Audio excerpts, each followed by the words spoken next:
And there's the buzzer. It's an even dozen for Geno and Connecticut. Number 12 for UConn.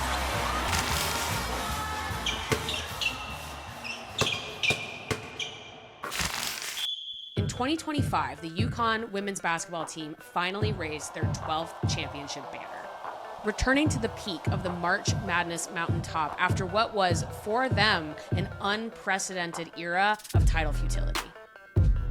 That group, led by Paige Bueckers, Azzi Fudd, and Sarah Strong, responded to their win with, of course, the elation of victory, but also a certain sense of relief, emphasizing both the joy and the weight of the expectations of playing for the winningest women's college basketball program in history. When you put on a UConn jersey, there's no escaping the legacy of legendary Huskies past, like Breanna Stewart, Diana Taurasi, Sue Bird, Maya Moore, the list goes on. If you're brave enough to take the court at UConn, it implies that you are capable of adding your name to the list of greats, with all the benefits and challenges that await. Bueckers, the biggest star of last year's championship run, has now moved on to the WNBA. But instead of falling back into that larger pool of elite programs, the Huskies are hitting new heights, completing their first undefeated regular season since 2018 with an eye on a repeat championship. That success alone is unique to the modern women's basketball landscape, as parity grows year after year, with blue chip programs rising and falling due to popularity, NIL opportunities, and the growing proliferation of the transfer portal. So why does this year's UConn regular season record matter? No matter how 2026 March Madness plays out, what this UConn group has pulled off is impressive. A 31-0 regular season, a dominant run through the Big East tournament. They're not just winning games, they are dominating them.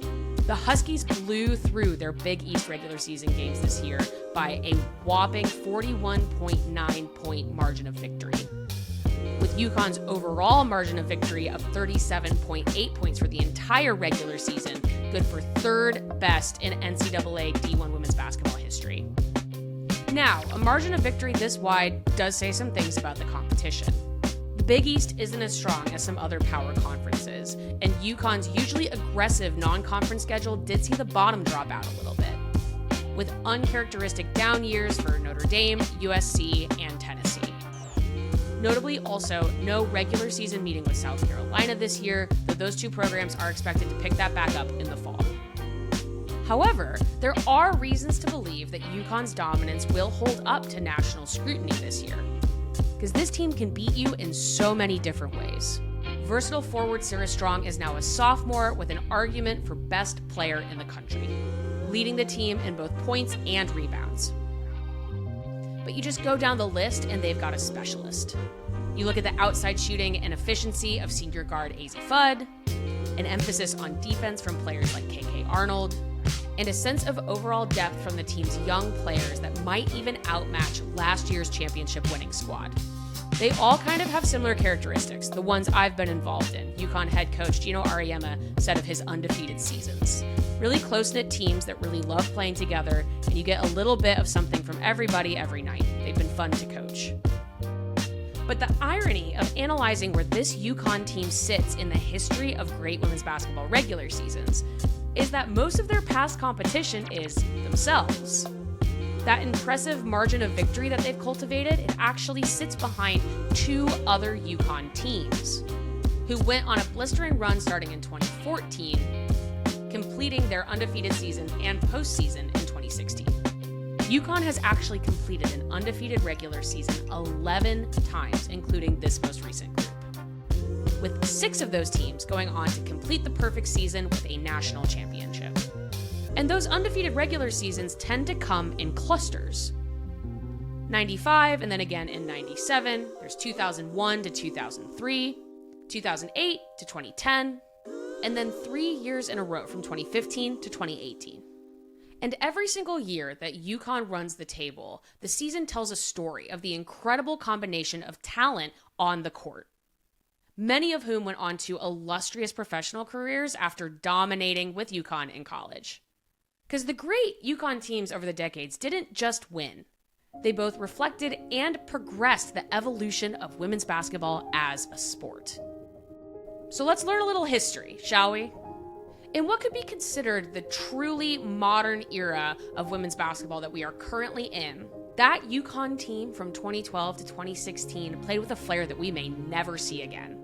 Now that factors like NIL and the transfer portal continue to broaden the competitive landscape.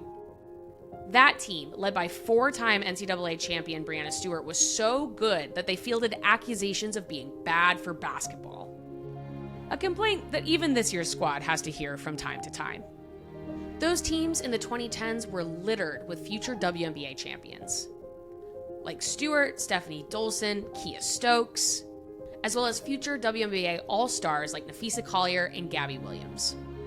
Those teams played with an incredible balance of length and versatility, hosting a roster full of players that became part of the stretch four revolution of the sport at large.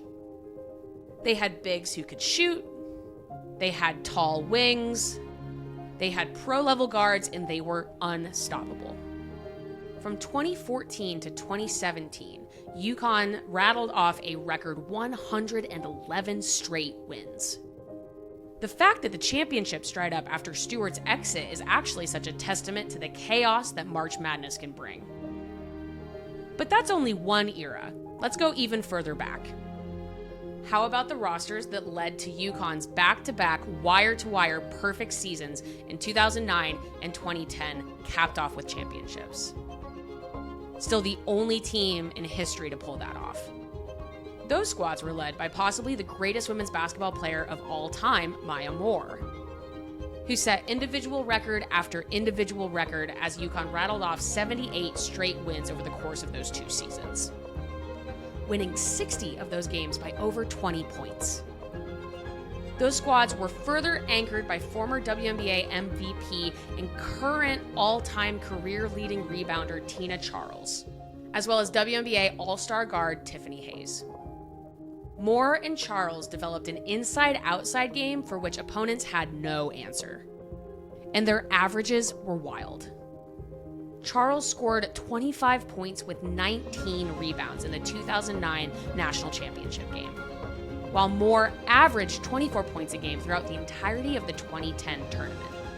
UConn is actually unique in the national landscape for developing pro-level talent at multiple positions, with storied legacies from guards to centers, without getting stuck in one particular coaching specialty. And what Maya Moore brought to basketball also went beyond the court. That UConn team really showed what big business the sport of women's basketball could become, inspiring the next generation of greats in real time. So that's pretty good, but you only have to go back a couple more years to talk about the other arguable GOAT of women's basketball. How about Diana Taurasi and Sue Bird's unbeaten regular seasons from 2001 to 2003, both of which yielded a national championship? Those years showcased the heyday of UConn's great guards, with Bird racking up assists combined with Taurasi's penchant for scoring, especially in big games.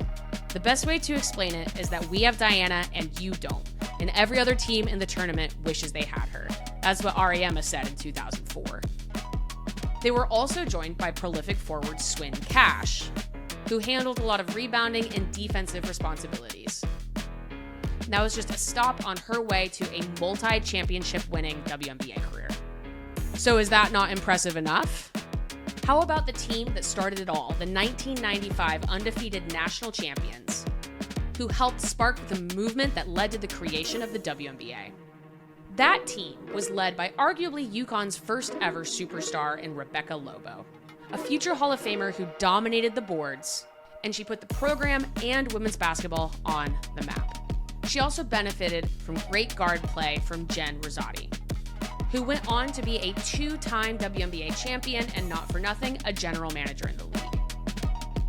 So that is a ridiculously long list of legendary squads, and they are tough acts to follow. With the hurdle of another championship behind them, this year's UConn team has to hope that one day they'll be talked about in the same breath as some of these other teams. And hopefully following the legacy of going on to have very impactful careers at the professional level. And through it all, of course, is Geno Auriemma, who usually declines to compare his undefeated squads lest they lose sight of the next game in front of them. But he is starting to enjoy the ride a little bit more. As you get older, you get a little more patient and appreciative of your life and enjoy it more. Or you get older and you get a little more cranky. I've had just enough crankiness this year, but because of the way they are, they kind of make it hard for you to stay cranky and stay agitated with them because they enjoy what they do. They just have an incredible chemistry together, and that makes it all work. So no resting on laurels. For this UConn team, the standard, once again, is a national championship. But they can rest assured that by completing an undefeated regular season, they have already put themselves in the long list of great UConn teams. Because there's no doubt that when we look back on this squad, this record, these wins, you'll once again be seeing the next generation of greats, who are hopefully just making one stop at the beginning of their long and decorated careers. And then if we know anything about UConn, watch out, because they're going to come back and try to do it all again next year.